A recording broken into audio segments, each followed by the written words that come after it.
Hello friends, ad hoc જીપીએસસીની current affairs vision આઈએએસની સિરીઝમાં આપનું સ્વાગત છે. આજે આપણે માર્ચ 2020માં આગળનો નેક્સ્ટ ટોપિક જે સાયન્સ એન્ડ ટેકનોલોજીમાં છે, pharmaceutical and medical devices industry in India, એના વિશે ચર્ચા કરીશું. રાઈટ, તો ચલો આજની ચર્ચા શરૂ કરીએ.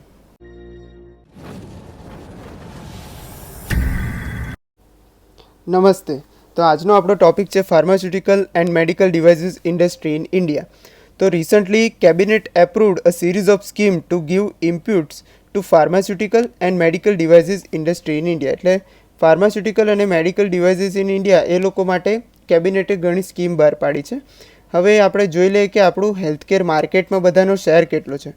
સૌથી વધુ શેર હોસ્પિટલ્સનો છે 77%, ત્યાર પછી સેકન્ડ નંબર ફાર્માસ્યુટિકલ્સનો છે, ત્યાર પછી મેડિકલ ડિવાઇસીસનો છે 6% અને ડાયગ્નોસ્ટિક્સનો 3% છે.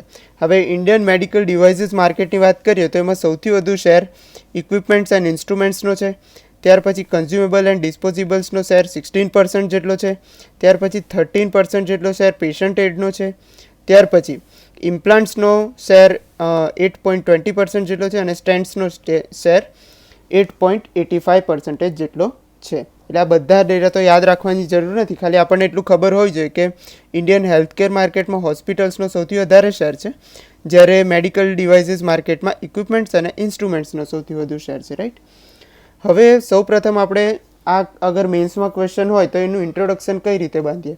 ઇન્ટ્રોડક્શન આપણે નોર્મલ ફેક્ચ્યુઅલ ઇન્ફોર્મેશન દ્વારા બાંધી શકીએ છીએ, એ રીતે પણ આ બેકગ્રાઉન્ડ કામનું છે. ત્યાર પછી અગર આપણને પ્રિલિમ્સમાં કોઈ ફેક્ચ્યુઅલ ઇન્ફોર્મેશન પૂછી હોય તો એ આમાંથી કદાચ પૂછી શકે છે, એટલે આના જે ફેક્ટ છે એ રીતે આપણને કામ લાગી શકે છે. રાઈટ, તો આપણે શરૂ કરીએ બેકગ્રાઉન્ડથી.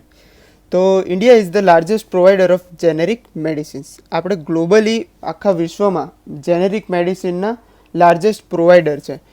ગ્લોબલ જે સપ્લાય છે વોલ્યુમ વાઇઝ એમાં 20% વોલ્યુમ એ ઇન્ડિયા સપ્લાય કરે છે અને ગ્લોબલ ડિમાન્ડના 50% જે વેક્સિન છે એ ઇન્ડિયા બનાવે છે. બરાબર, એટલે generic medicine by volume 20% India અને જે ગ્લોબલી વેક્સિન્સ છે એ બધામાં 50% શેર ઇન્ડિયાનો છે.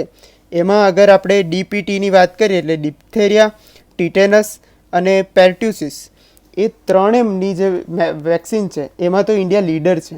ત્યાર પછી બીસીજી વેક્સિન અને મિઝલ્સ વેક્સિન એ બધામાં ઇન્ડિયાનો શેર ઘણો વધારે છે. રાઈટ, હવે ઇન્ડિયાનો થર્ડ રેન્ક છે world wide by four production by volume and 13 by value. બરાબર, કેટલા જથ્થામાં આપણે પ્રોડ્યુસ કરીએ છીએ એમાં આપણો થર્ડ રેન્ક છે અને વેલ્યુ વાઇઝ 13th રેન્ક છે.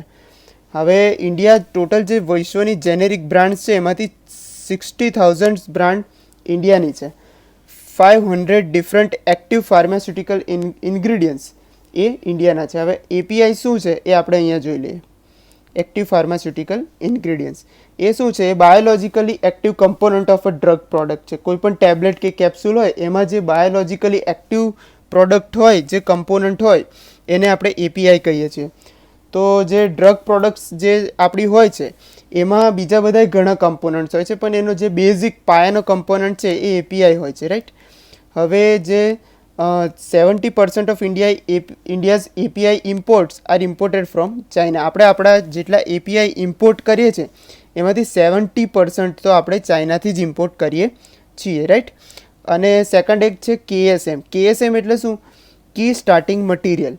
એ શું છે? એ જે એપીઆઈ બનાવવાનું હોય, એપીઆઈ બનાવવા માટે જે સ્ટાર્ટિંગ મટીરિયલ છે, કી સ્ટાર્ટિંગ મટીરિયલ કે એનો બિલ્ડિંગ બ્લોક કહેવાય, એને આપણે કેએસએમ કહીએ છીએ. રાઈટ, હવે નેક્સ્ટ છે the pharmaceutical industry was valued $36.7 billion in 2018. બરાબર, એટલે 2018માં $36 બિલિયન જેટલી થઈ ગઈ છે, જ્યારે 2015-16 એ સમયે 55 બિલિયન જેટલી હતી. એટલે એમાં ઘણો બધો ગ્રોથ જોવા મળ્યો છે. રાઈટ, પછી ઇન્ડિયામાં 100% FDI is allowed under automatic route for greenfield pharma. Greenfield pharma માટે આપણા ત્યાં 100% એફડીઆઈની છૂટ આપવામાં આવી છે. રાઈટ, પછી the department of pharmaceuticals aim to make the country a hub of end to end drug discovery under pharma vision 2020. એટલે pharma vision આપણું 2020 છે એના અંતર્ગત આપણે ગ્લોબલ મેન્યુફેક્ચરિંગ હબ બનવાનો આપણો ટાર્ગેટ છે, રાઈટ. હવે નેક્સ્ટ છે medical devices is also growing sector. આપણે મેડિકલ ડિવાઇસીસ છે એ પણ એક ગ્રોઈંગ સેક્ટર છે આપણી ઇકોનોમીનું, રાઈટ.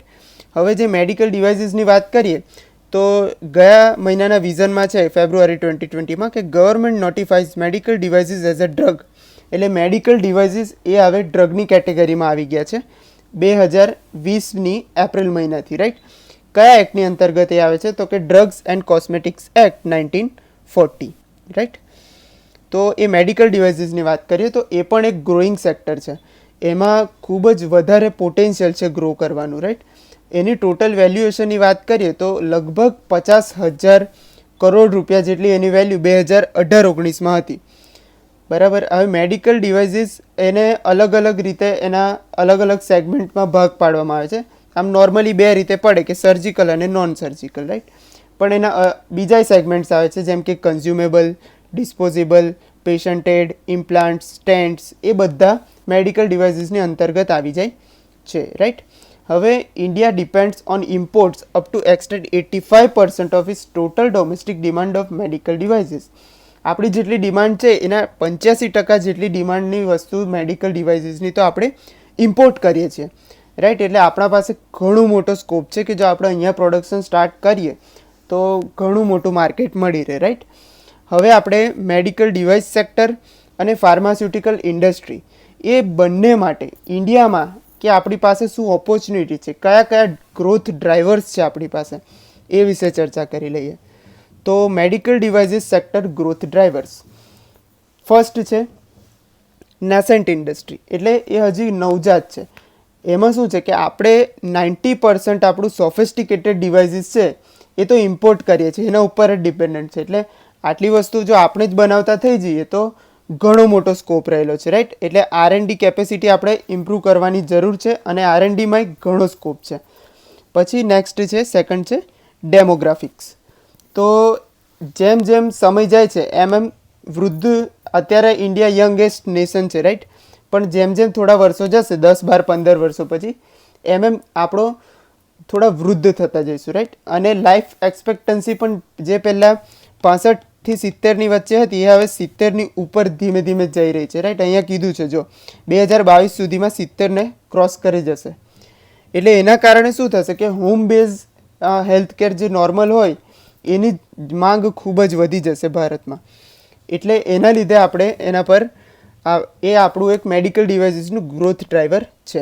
હવે ઇન્ક્રીઝિંગ ડિસ્પોઝેબલ ઇન્કમ. ભારતમાં હવે ડિસ્પોઝેબલ ઇન્કમ પણ દિવસે ને દિવસે વધી રહી છે.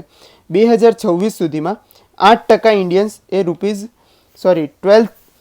$12,000 પર એનમ એટલા અર્ન કરતા થઈ જશે, રાઈટ. એટલે એના કારણે શું લોકોની ડિસ્પોઝેબલ ઇન્કમ વધે એટલે પછી એ લોકો મેડિકલ ક્ષેત્રમાં પૈસા યુઝ કરતા થાય, રાઈટ.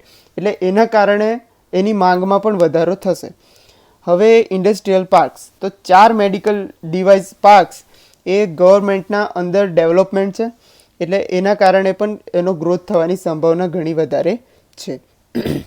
પછી નેક્સ્ટ છે ગવર્મેન્ટ કમિટમેન્ટ. તો ગવર્મેન્ટ નવા રૂલ્સ અને રેગ્યુલેટરી પ્રોસેસીસ દ્વારા મેડિકલ ડિવાઇસીસ સેક્ટરમાં 100% FDIને એલાઉડ કર્યું છે, રાઈટ. એટલે એના કારણે ખૂબ જ મોટો સ્કોપ રહેલો છે.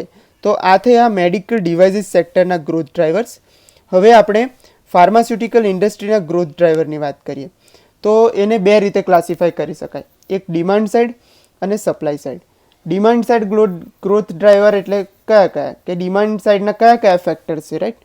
તો ડિમાન્ડ એટલે શું કે જે લોકો ડિમાન્ડ કરતા હોય, એટલે આપણી સાઇડના કયા છે તો એસેસિબિલિટી. તો over $200 billion to be spend on medical infrastructure in the next decade. આપણે નેક્સ્ટ ડિકેડ સુધીમાં $2,000 બિલિયન જેટલું મેડિકલ ઇન્ફ્રાસ્ટ્રક્ચરમાં ખર્ચ કરવાના છીએ. એફોર્ડેબિલિટી.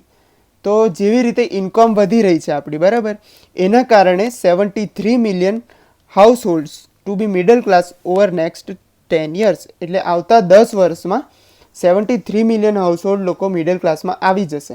એટલે બધાને એફોર્ડ થશે, રાઈટ. પછી નેક્સ્ટ છે એપિડેમિયોલોજીકલ ફેક્ટર. તો દિવસે ને દિવસે પેશન્ટ પુલ વધતો જાય છે, બરાબર.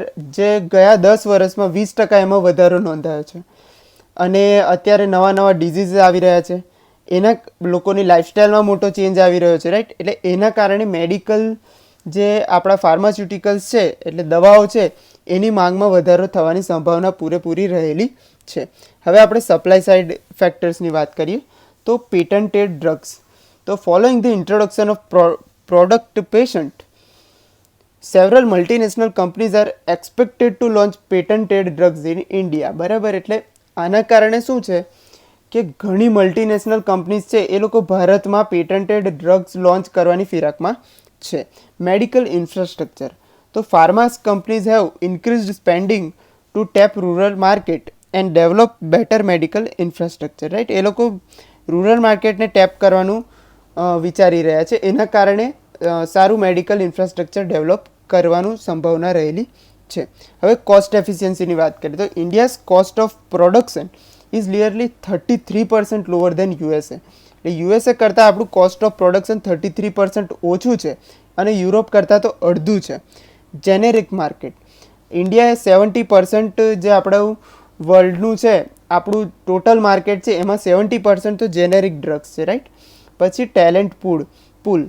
India has skilled workforce. આપણી પાસે સ્કિલ્ડ વર્કફોર્સ છે as well as high managerial and technical competence in comparison to its peer in Asia, right. એશિયાના આપણા જે બીજા બધા ફ્રેન્ડ્સ છે એ લોકો કરતાં આપણી પાસે સ્કિલ્ડ વર્કફોર્સ વધારે છે, મેનેજરિયલ અને ટેકનિકલ કોમ્પિટન્સ એ પણ બીજા બધા દેશો કરતાં વધારે છે. એટલે એશિયામાં તો આપણી પાસે પૂરેપૂરો સ્કોપ રહેલો છે કે આપણે ફાર્માસ્યુટિકલ ક્ષેત્રમાં આગળ વધીએ. હવે આપણે આ બધા એના ગ્રોથ ડ્રાઈવર્સની વાત કરી, રાઈટ. તો હવે ચેલેન્જીસ કયા કયા રહેલા છે પણ જોવા પડે. તો ચેલેન્જીસની વાત કરીએ તો ફર્સ્ટ ચેલેન્જ છે ગ્લોબલ ફેક્ટર્સ. તો ગ્લોબલ ફેક્ટર શું છે? તો જે ડોમેસ્ટિક માર્કેટ છે આપણું એમાં સ્લોડાઉન આવી રહ્યું છે, રાઈટ. આ કોવિડના કારણે બધું વસ્તુ ઠપ થઈ ગઈ છે, સપ્લાય ચેન આખી ડિસ્ટર્બ થઈ ગઈ છે, રાઈટ. અમુક વસ્તુની માંગ ખૂબ જ વધી ગઈ છે, અમુક વસ્તુના ભાવ વધી ગયા છે. એના કારણે જે ગ્લોબલી આખી ફેક્ટર એના ઉપર રિસ્પોન્સિબલ બન્યું છે, એના કારણે ઇમ્પોર્ટ અને એક્સપોર્ટમાં ખૂબ જ મોટો ચેન્જ નોંધાયો છે. આ ઉપરાંત જે કસ્ટમર કન્સોલિડેશનની વાત કરીએ તો એ પણ ખૂબ જ વધ્યું છે. પછી જે વિવિધ દેશો છે એકબીજા વચ્ચે કમ્પીટ કરી રહ્યા છે, એટલે કમ્પિટિશનમાં ટકવું પણ ઇન્ડિયા માટે થોડું મુશ્કેલ છે, રાઈટ. પછી જે નંબર ઓફ પ્રોડક્ટ અપ્રુવલ છે, પેટન્ટની વાત કરીએ કે બધું, તો એ R&D ઇન્ડિયા કરતાં બીજા દેશોમાં વધારે થાય છે, એટલે ગ્લોબલ કોમ્પિટિશન કરવી ઇન્ડિયાને થોડું મુશ્કેલ પડી શકે છે. પછી ડિક્રીઝડ વેલ્યુ ઓફ ન્યૂ પ્રોડક્ટ લોન્ચીસ. બરાબર, એટલે નવી તમે પ્રોડક્ટ લોન્ચ કરો તો શરૂઆતમાં એની વેલ્યુ થોડી ઓછી રાખવી પડે, રાઈટ. અને જેમ જેમ આમ સમય જાય છે એમ આપણે increase pricing and control and protectionism, એટલે આપણે પ્રાઇઝિંગ પર એક કંટ્રોલ રાખી રહ્યા છે, રાઈટ. પછી પ્રોટેક્શનિઝમની પોલિસી અપનાવી રહ્યા છે. એના કારણે શું થાય કે આ એક ગ્લોબલ ફેક્ટર છે કે જેના કારણે આપણે ચેલેન્જીસનો સામનો કરવો પડી શકે છે, રાઈટ. પછી નેક્સ્ટ છે generic drug sector facing challenging. તો જેનેરિક ડ્રગનું સૌથી મેઇન ચેલેન્જ શું છે કે કમ્પ્લાયન્સ ચેલેન્જ. બરાબર, કે એની પ્રોડક્ટિવિટી ઘણી ઓછી હોય છે. એનો એડવાન્ટેજ એ છે કે એ એફોર્ડેબલ હોય બધા માટે એ બધું, પણ એમાં ક્વોલિટીના ઇસ્યુઝ ઘણીવાર જોવા મળતા હોય છે. નેક્સ્ટ છે થર્ડ છે ઇવોલ્વિંગ રેગ્યુલેટરી લેન્ડસ્કેપ. એટલે જેમ જેમ સમય જતો જાય છે એમ ફાર્માસ્યુટિકલ ઇન્ડસ્ટ્રીઝ હોય કે મેડિકલ સેક્ટર હોય એ બધા ઉપર રેગ્યુલેશન્સ ગવર્મેન્ટના મૂકવામાં આવે છે. તો એના કારણે શું થાય કે જે મોટી કંપનીઓ હોય એ લોકો એ રેગ્યુલેશન પ્રમાણે પોતાને ઢાળી શકતી હોય છે આસાનીથી, અને એનું એ લોકો ઉપર નેગેટિવ ઇમ્પેક્ટ વધારે નથી પડતા. એટલા પડે છે કે જેટલા એ લોકો બેર કરી શકે. પણ અમુક કંપની એવી હોય છે જે ગવર્મેન્ટના ઓડિટ્સને એ બધાની સામે પછી વધારે ડ્રાસ્ટિક ચેન્જ કરવાના થાય તો એ લોકો માટે ઇમ્પોસિબલ બને છે. એટલે એના કારણે એક મોટો ચેલેન્જ રહેલો છે. પછી ફોર્થ ફેક્ટરની વાત કરીએ તો ઇમ્પોર્ટ ડિપેન્ડન્સી. તો આપણે જે મોટા ભાગનું એક્ટિવ ફાર્માસ્યુટિકલ ઇન્ગ્રીડિયન્ટ્સ છે એના માટે ચાઇના ઉપર ડિપેન્ડન્ટ છે. એના કારણે શું થાય કે આપણું raw material supply disruption, pricing volatility એ બધું રહે છે. જેમ કે રો મટીરિયલ એક સામટું વધારે આવી જાય તો પછી મેડિકલ જે આ દવાઓ બને એ સસ્તી બને, રાઈટ. પણ અમુક વાર પછી લેટ આવે કે પછી ઓછું આવે તો એના કારણે દવાના ભાવ વધી જાય, એટલે એના કારણે પ્રાઇસ એક સ્ટેબલ રાખવી મુશ્કેલ બને છે. પછી એના સાથે બીજું એક આપણે એવું કરી શકીએ કે બીજા ચાઇના પર ડિપેન્ડન્ટ રહેવા કરતાં બીજા કોઈ ઓલ્ટરનેટ સોર્સિંગ લોકેશનને પણ આપણે આઈડેન્ટિફાઈ કરવા પડે, રાઈટ. પછી નેક્સ્ટ છે ઇનએડ્યુકેટ R&D, એટલે રિસર્ચ એન્ડ ડેવલપમેન્ટમાં ભારતમાં જરૂરી જે ઇન્ફ્રાસ્ટ્રક્ચર છે એ ઉપલબ્ધ નથી, રાઈટ. અને ઉપલબ્ધ છે તો જે લોકોને એક્સેસિબલ હોવું જોઈએ ત્યાં સુધી એક્સેસિબલ બન્યું નથી, રાઈટ. એટલે એના માટે ગવર્મેન્ટ ઇન્ક્યુબેટર્સને પ્રમોટ કરી રહી છે, રાઈટ. કે એના કારણે શું થાય કે આપણી R&D કેપેસિટી વધે અને R&Dમાં વધારે ને વધારે આપણે પેટન્ટ્સ ફાઇલ કરી શકીએ, રાઈટ. પછી નેક્સ્ટ છે મેન્યુફેક્ચરિંગ ડિસેબિલિટી. તો એમાં શું થાય છે કે આપણે જેટલા મેડિકલ ડિવાઇસીસ મેન્યુફેક્ચર કરીએ છીએ એમાંથી 12 થી 15% જેટલા તો ડિસેબલ થઈ જાય છે, રાઈટ. એટલે એ વેસ્ટ જાય છે વગર કામના. એટલે એનું મેઇન કારણ શું છે કે આપણું ઇનએડિક્યુએટ ઇન્ફ્રાસ્ટ્રક્ચર છે, સપ્લાય ચેન અને લોજિસ્ટિકમાં અમુક ઇન્સ્ટ્રુમેન્ટ તૂટી જાય કે ડેમેજ થઈ જાય, રાઈટ. પછી હાઈ કોસ્ટ ઓફ ફિનાન્સ છે, જેના કારણે શું થાય કે લોન બધી મોંઘી પડે છે. લિમિટેડ ડિઝાઇન કેપેબિલિટી, આપણી ડિઝાઇન કેપેબિલિટીઝ પણ ઘણી લિમિટેડ છે કારણ કે આગળ જોયું એમ R&D ખૂબ જ ઓછું થઈ રહ્યું છે. પછી medical devices are dependent on mix of technology such as, જો મેડિકલ ડિવાઇસીસ બનાવવા માટે શું જોઈએ કે તમારે ડિવાઇસ બનાવવું હોય તો એન્જિનિયરિંગ ક્ષેત્રની મદદ જોઈએ, ઇલેક્ટ્રોનિક્સની મદદ જોઈએ, મટીરિયલ સાયન્સની ઇન્ફોર્મેશન જોઈએ, પછી IT ની ઇન્ફોર્મેશન જોઈએ. એટલે આ બધા આપણા ત્યાં અલગ અલગ એક્સપર્ટ્સ મળે પણ એ બધાનું કોલોબરેટિવ એફર્ટ કરવી એ ખૂબ જ જરૂરી છે. એટલે એ બધા વચ્ચે જે ગેપ રહેલી છે એ ગેપને આપણે પૂરવાની ખૂબ જ જરૂર રહેલી છે. હવે આપણે જોઈએ તો આ બધા એના ચેલેન્જીસ હતા, જેમ કે એકવાર રિવાઇઝ કરી લઈએ. ગ્લોબલ ફેક્ટર્સ લઈ લઈએ, generic drug sector facing challenging, evolving regulatory landscape, import dependency, inadequate R&D, manufacturing disability, medical devices. એટલે આ જે બીજા બધા પેલા બ્રિજ જે એ લોકો વચ્ચે ગેપ રહેલી છે એને બ્રિજ કરવાનું, engineering, electronics, material science, right. તો આ બધા ચેલેન્જીસ માટે અને આપણું જે મેન્યુફેક્ચરિંગ પોટેન્શિયલ છે એ વધે અને એને બૂસ્ટ કરે ને આપણે ગ્લોબલ મેન્યુફેક્ચરિંગ હબ બનીએ, એના માટે યુનિયન ગવર્મેન્ટ 4 સ્કીમ લઈને આવી છે, રાઈટ. તો આ 4 સ્કીમનું સિગ્નિફિકન્સ પહેલાં જોઈ લઈએ કે એનું સિગ્નિફિકન્સ શું છે. તો પ્રોવાઇડિંગ એફોર્ડેબલ હેલ્થકેર. પહેલી વસ્તુ કે ઇન્ડિયામાં એફોર્ડેબલ હેલ્થકેર આપણે પ્રોવાઈડ કરી શકીએ એ સૌથી એનો પ્રાઇમરી ગોલ છે. પછી સેલ્ફ રિલાયન્ટ આપણે થઈ જવા જોઈએ, કોઈ દેશ ઉપર ડિપેન્ડન્ટ ના રહેવા જોઈએ, ભલે API હોય કે પછી ફાઇનલ મેડિકલ ડિવાઇસીસ હોય, રાઈટ. પછી ચાઇનાનો રોલની વાત કરીએ તો ચાઇના આપણા 2/3 જે ઇન્ડિયાનું ફાર્માસ્યુટિકલ રો મટીરિયલ છે એ ચાઇનાથી આવે છે, રાઈટ. અમુક સેગમેન્ટની વાત કરીએ તો એ લગભગ 90% જેટલું છે, રાઈટ. હવે આ કોરોના વાયરસના કારણે આખી બધી સપ્લાય ચેન ડિસ્ટર્બ થઈ ગઈ છે, તો આપણે પછી એનો કોઈ સોલ્યુશન કે એનો ઉપાય શોધવો પડે. એના માટે પણ આ સ્કીમ્સ ખૂબ જ જરૂરી છે. પછી achieving economies of scale. Economy of scale એટલે શું કે તમે કોઈ પણ વસ્તુનું પ્રોડક્શન મોટા પાયે મોટી ઇન્ડસ્ટ્રી વડે કરો કે બલ્કમાં પ્રોડક્શન કરો તો એ કમ્પેરેટિવ નાનું કરો એના કરતાં સસ્તું પડે, રાઈટ. એટલે એને ઇકોનોમી ઓફ સ્કેલ કહેવાય. તો એને ઇકોનોમી ઓફ સ્કેલ અચીવ કરીએ આપણે તો પછી એના કારણે આપણું એક્સપોર્ટ વધે, મેડિકલ ડિવાઇસીસ કે દવાઓ સસ્તી મળે, રાઈટ. પછી એટ્રેક્ટિંગ ઇન્વેસ્ટમેન્ટ, એટલે આપણે રોકાણ વધારવાની ખૂબ જ જરૂરિયાત છે. એટલે આ સ્કીમ્સના કારણે શું થશે કે ઇન્વેસ્ટમેન્ટ આપણા ત્યાં વધશે, right. Providing hand holding support two manufacturers. જે લોકો ઉત્પાદકો છે એ લોકોને આપણે સીધો સપોર્ટ આપી શકીએ તો શરૂઆતમાં ખૂબ જ બેનિફિટ મળી શકે છે, રાઈટ. પછી આના કારણે શું થશે કે લગભગ 33,000 જેટલી નવી જોબ આવનારા 5 વર્ષમાં ડેવલપ થશે. એટલે જે બેરોજગારીની સમસ્યા છે એના પણ સામે પણ થોડો ફાયદો થશે. હવે 4 સ્કીમોની વાત કરીએ તો ફર્સ્ટ સ્કીમ છે promotion of medical device park. આ મેડિકલ બધી સ્કીમ વિશે પહેલાં ઓવરવ્યૂ લઈ લઈએ પછી આપણે ડિટેલમાં જઈએ.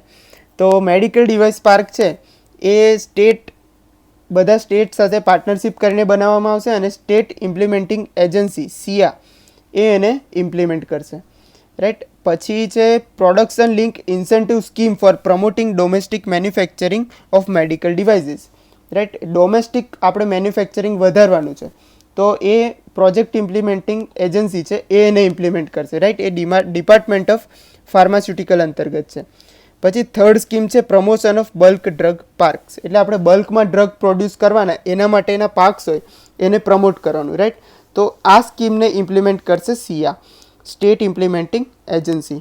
પછી લાસ્ટ સ્કીમ છે production link incentive scheme for promotion of domestic manufacturing of critical KSM એટલે કી સ્ટાર્ટિંગ મટીરિયલ કે ડ્રગ ઇન્ટરમીડિયેટ્સ એન્ડ API, બરાબર, કે જે ડ્રગ બનાવવા માટે બેઝિક વસ્તુ જોઈએ એના પ્રોડક્શનને પ્રોત્સાહન આપવા માટેની આ સ્કીમ છે.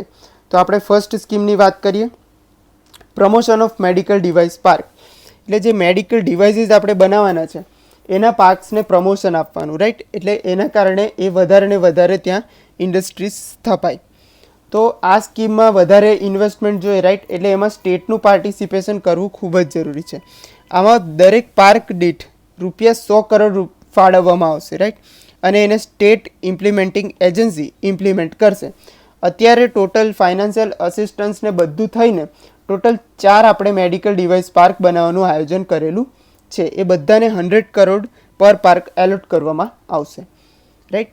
પછી સેકન્ડ સ્કીમની વાત કરીએ, એ છે production link incentive scheme four promoting domestic and manufacturing medical devices, એટલે જે આપણે ડોમેસ્ટિક મેન્યુફેક્ચરિંગ કરીએ મેડિકલ ડિવાઇસીસને એના પ્રમોશન માટે. તો આ સ્કીમ છે એમાં શું છે 5% ઓફ ઇન્ક્રીમેન્ટલ સેલ્સ એટલું એ લોકોને ઇન્સેન્ટિવ આપવામાં આવશે. ઇન્ક્રીમેન્ટલ સેલ્સ એટલે શું કે કોઈ વસ્તુનું તમે માર્કેટિંગ કરો કે બીજા કોઈ પણ વસ્તુથી એના સેલ્સમાં એકદમથી વધારો થાય તો એ વધારાને ઇન્ક્રીમેન્ટલ સેલ્સ કહેવાય, રાઈટ. તો એ ઇન્ક્રીમેન્ટલ સેલ્સ તમારો જેટલો હોય એના આધારે 5% તમને આપવામાં આવશે, જેટલું ઇન્ક્રીમેન્ટ થયું હશે એના 5% જેટલા ઇન્સેન્ટિવ આપવામાં આવશે. હવે આ સ્કીમ છે એનું બેઝ યર 2019-20 રાખ્યું છે. એને ઇમ્પ્લિમેન્ટ કરશે પ્રોજેક્ટ ઇમ્પ્લિમેન્ટિંગ એજન્સી, એ ડિપાર્ટમેન્ટ ઓફ ફાર્માસ્યુટિકલ્સ અંતર્ગત આવે છે. એના અંતર્ગત it aid about 25 to 30 manufacturer under the following category of medical devices. આ જે 4 કેટેગરી છે એના આધારે 25 થી 30 મેન્યુફેક્ચરર્સને એ ઇન્સેન્ટિવાઇઝ કરશે. કઈ કેટેગરી છે? Cancer, radiology imaging medical devices, nursing imaging device, anesthetics, cardio respiratory medical devices અને બધા ઇમ્પ્લાન્ટ્સ, બરાબર. આ જેમ કે પેસમેકર થઈ ગયા, એ બધી વસ્તુને ઇન્સેન્ટિવાઇઝ કરવા માટે આ સ્કીમ છે, રાઈટ. પછી થર્ડ સ્કીમની વાત કરીએ તો promotion of bulk drug parks, બલ્કમાં ડ્રગ્સ પ્રોડ્યુસ કરવાના પાર્કને આપણે પ્રમોશન કરવાનું છે. ટોટલ 3 બલ્ક ડ્રગ પાર્ક ઇન્ડિયામાં અત્યારે બનાવવાનું આયોજન છે સ્ટેટ સાથે પાર્ટનરશિપ કરીને. તો એમાં લગભગ 1000 કરોડ પર બલ્ક ડ્રગ પાર્ક આપવામાં આવશે. એને ઇમ્પ્લિમેન્ટ કરશે સ્ટેટ ઇમ્પ્લિમેન્ટિંગ એજન્સી, રાઈટ. એમાં ટોટલ 3 પાર્ક છે, 3000 કરોડ રૂપિયા આપવાના થાય, એ 5 વર્ષની અંદર મળી જશે, રાઈટ. હવે આ જે પાર્ક્સ છે એની અંદર કઈ ફેસિલિટી હશે તો સોલ્વન્ટ રિકવરી પ્લાન્ટ, એટલે પેલું પાણી નીકળે એને રિકવરી કરવાનું. પછી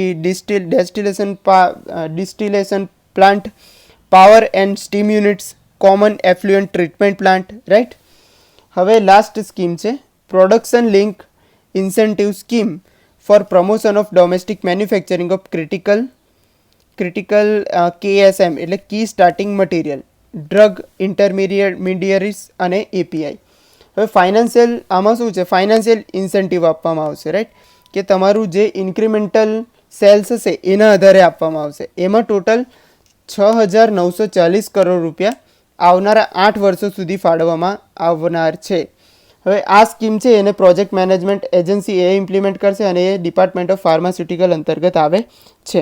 આપણે આખા દેશમાં જે એલિજિબલ મેન્યુફેક્ચરર્સની વાત કરીએ તો ટોટલ 53 ક્રિટિકલ બલ્ક ડ્રગ મેન્યુફેક્ચરર્સને આપણે આઈડેન્ટિફાઈ કર્યા છે અને એને બીજા 6 વર્ષ સુધી આપણે આઈડેન્ટિફાઈ કરીશું. હવે એમાં એવું છે ટોટલ 8 વર્ષ સુધી આટલા સમની અમાઉન્ટ એલોટ કરવામાં આવી છે. તો આ થઈ ગયું ઓવરઓલ આપણું આર્ટિકલ ફિનિશ, રાઈટ. તો વધુ લેક્ચર્સ માટે આપવા માટે ચેનલ સાથે જોડાયેલા રહો. આપને આ વિડીયો પસંદ આવ્યો હોય તો લાઈક કરો, શેર કરો અને ચેનલને સબસ્ક્રાઈબ ન કરી હોય તો સબસ્ક્રાઈબ કરો. આપના સજેશન હોય તો કમેન્ટમાં જણાવજો.